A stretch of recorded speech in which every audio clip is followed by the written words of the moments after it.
அனைவருக்கும் வணக்கம். என்னுடைய லைஃப் ஸ்டோரி பத்தி வீடியோஸ் அப்லோட் பண்ணிட்டு இருக்கேன். முந்தைய வீடியோவோட லிங்க் டிஸ்கிரிப்ஷன்ல கொடுத்துருக்கோம், பார்த்து தெரிஞ்சுக்கோங்க. என்னோட சின்ன தங்கச்சி வீட்டுல நான் சந்தோஷமா இருந்தேன். பசி இல்லாம நல்ல தூக்கத்தோட இருந்தேன். நான் நிரந்தரமா எதுக்காக என்னோட வீட்டுக்கு வந்துட்டாங்க. என்னுடைய தங்கச்சி வீட்டுல ஹால்லயே அப்படியே அட்டாச் பாத்ரூம் இருக்கும். அந்த பாத்ரூம் நான் நகர்ந்து போனேன்.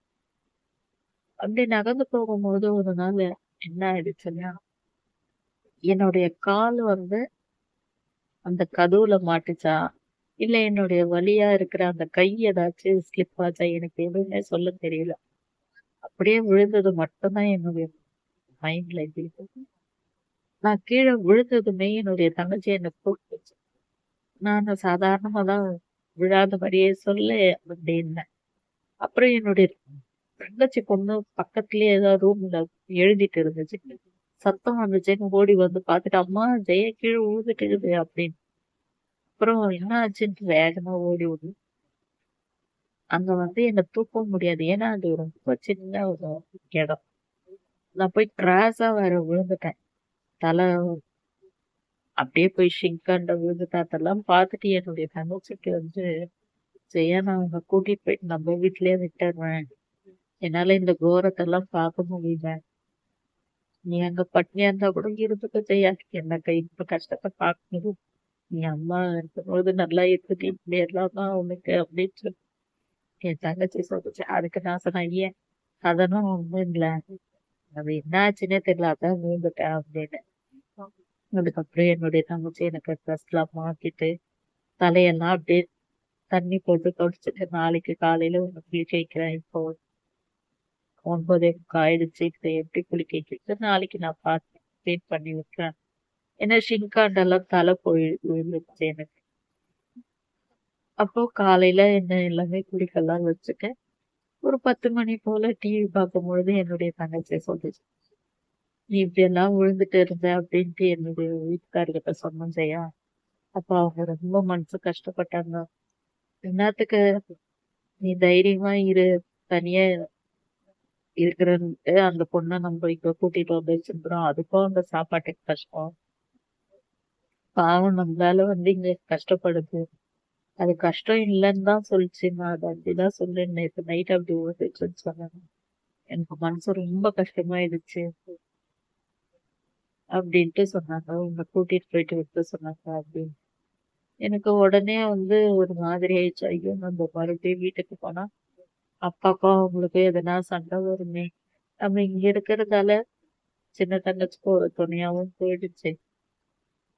பெரிய தங்கச்சிக்கும் ஒரு மனசு பாரம் கம்மியாச்சு. என்ன நான் எப்ப கேட்டாலும் சாப்பிடல.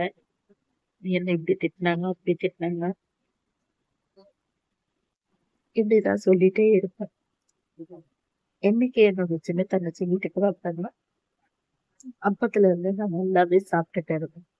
இந்த கை வலி பிரச்சனையாலதான் நான் ஹாஸ்பிட்டலுக்கு போக வேண்டியதா போயிடுச்சு. மத்தபடியா அதுல எனக்கு எந்த ஒரு கஷ்டமும் இல்ல. அடிக்கடிக்கு வர வயிறு வலிக்குதான் எனக்கு அவங்க வீட்டுல இல்ல. அந்த அளவுக்கு நான் அங்க ஆரோக்கியமாவும் இருந்தேன். நிம்மதியா தூங்குனேன். சந்தோஷமா இருந்தேன். பசி இல்லாம இருந்தேன். பசி இல்லாம என்னன்னு தெரியாம இருந்தேன். அடுத்தடுத்து ஏதாச்சும் ஒண்ணு வாங்கி கொடுத்துட்டே இருப்பாங்க. இப்ப நான் இந்த விழுந்ததால என்ன வீட்டுக்கு கூட்டிட்டு போயிட்டு விட்டுறேன்னு சொல்லிட்டேன். என்னுடைய பெரிய தங்கச்சி என்னைக்கு ஊருக்கு வருதோ அன்னைக்கு பார்த்து கூட்டிட்டு போறேன் அப்படின்றாங்க போல சொல்லியிருந்தாங்க. என்னுடைய தங்கச்சி டிசம்பர் 27, 2023 வந்திருந்தாங்க. அப்ப நான் என்ன சொன்னேன், என்ன இப்பவே கூட்டிட்டு போயிட்டு விட்டுறாதீங்க. ஏன்னா நீங்க இப்பவே என்ன விட்டுட்டீங்கன்னா, நாள் ஃபுல்லா அங்க வீட்டுல இருக்க மாதிரி இருக்கும்.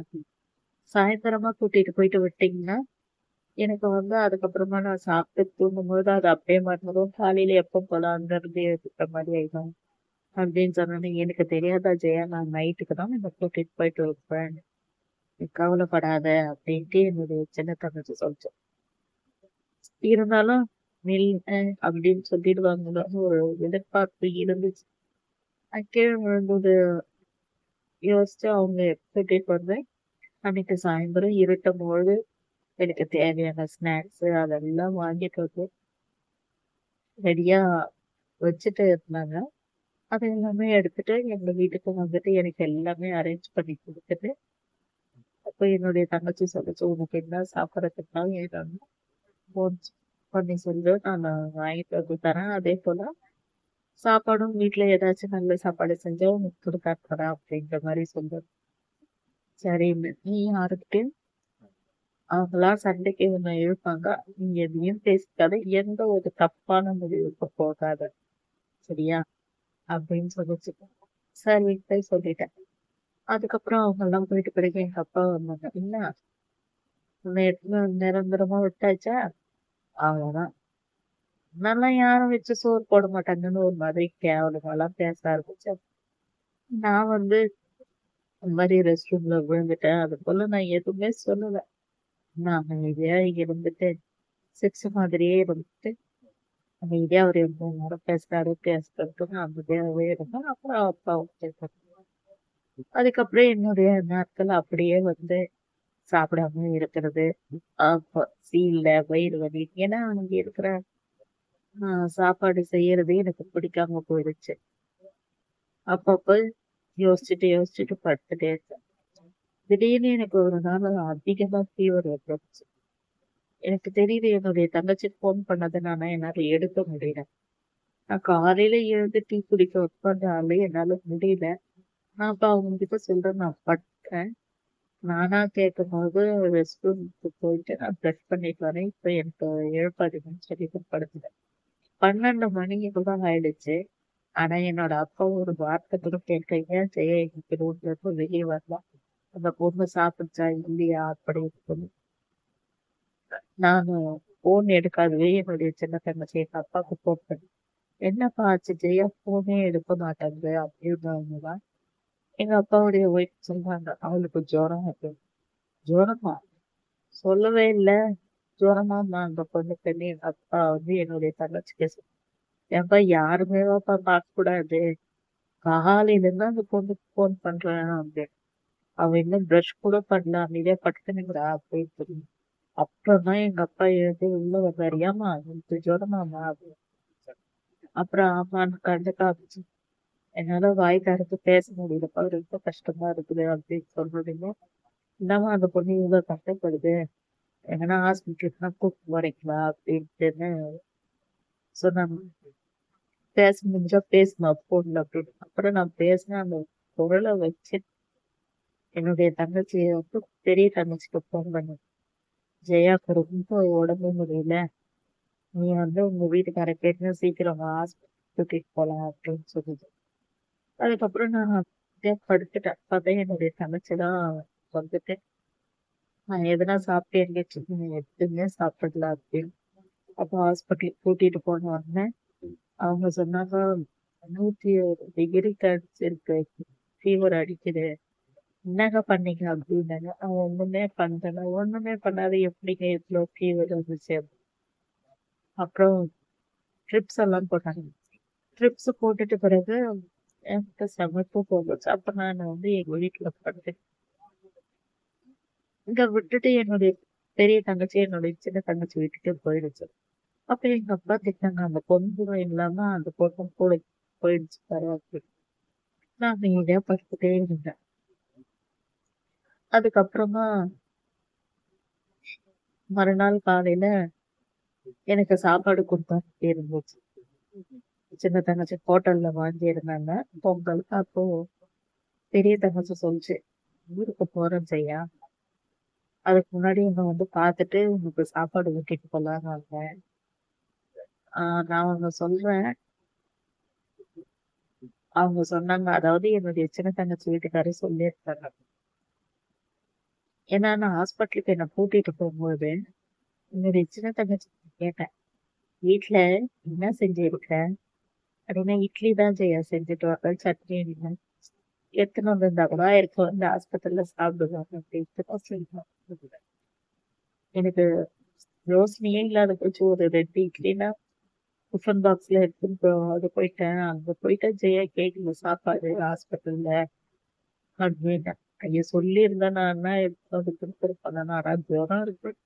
அதனால சாப்பிட கூட முடியாது. இருந்தாலும் அதுக்கு வாய் திறந்து கேட்டுச்சு அப்படின்ட்டு இந்த விஷயத்தெல்லாம் சொல்லியிருக்கேன். அதனால அவங்க வீட்டுக்காரர் என்ன சொல்லியிருக்காங்க, எப்படியாவது மறுபடியும் இங்கேயே கூட்டிட்டு வந்துருங்க. அது சாகுற வரைக்கும் இங்கே கூட இருக்கட்டும். இந்த பசங்களோட பசங்களா இருக்கா, அது கீழே ஊர்ந்துச்சுன்றதுக்காக தான் கூட்டிட்டு போயிட்டு சொன்னேன். மத்தபடி அது இருக்கிறதுல இருந்தா நம்ம சாப்பிடறதுதான் பாவம், அதுவும் சாப்பிடுது அப்படின்னு சொல்லியிருக்கிறாங்க. இதெல்லாம் எனக்கு சொன்ன உடனே எனக்கு சந்தோஷமா ஆயிடுச்சு.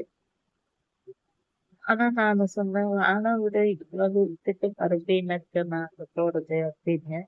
அப்ப என்னுடைய பெரிய தங்கச்சி சொல்லுச்சு, "நீ அவங்க வீட்டுல சந்தோஷமா இருக்கிறதாலதான் என்னால எங்க வீட்டுல நிம்மதியா இருக்க முடியுது. இங்க இருந்து பட்னியா இருந்து சாப்பிடாமலாம் நீ இவ்வளவு இருக்க. இவங்க அவங்க எங்களுக்கு ஃபோன் பண்ணாங்க, அந்த பொண்ணு சாப்பிட மாட்டேங்குது, நாங்க சொல்லிட்டு அப்படின்றாங்க. நீ அங்க என்ன சந்தோஷமா இருக்கிற ஜெயா, என்னன்னு சொல்லு."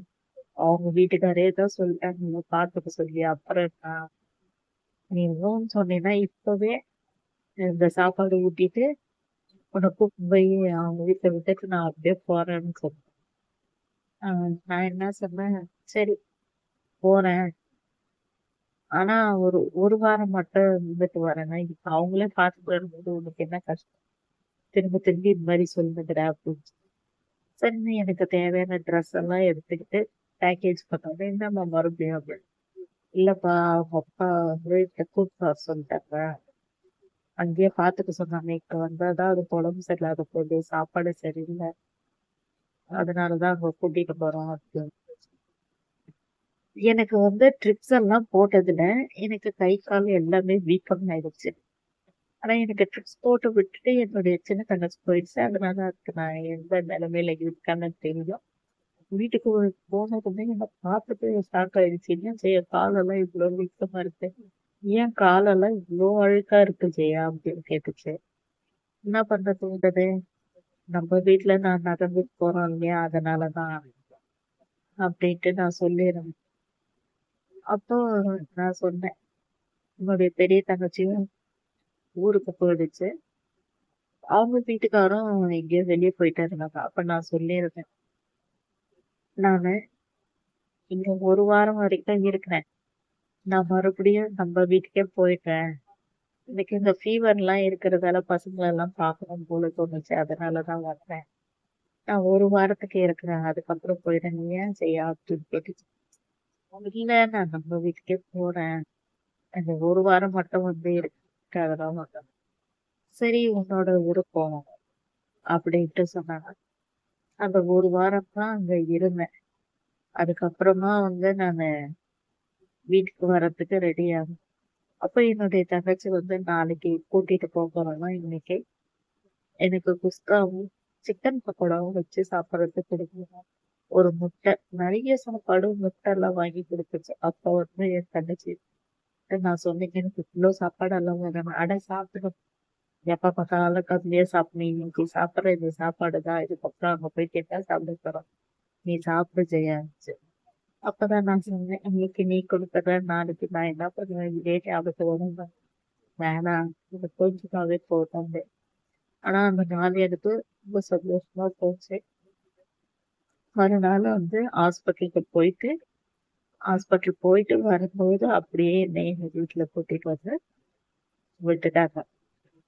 நாங்க எங்க வீட்டுல இருந்துட்டு பழைய புராணம்ன்ற மாதிரி சாப்பிடுறதுல உடம்பு சரியில்லாத கை வலி இப்படியே ஹாஸ்பிட்டல் வீடு இருந்துட்டு.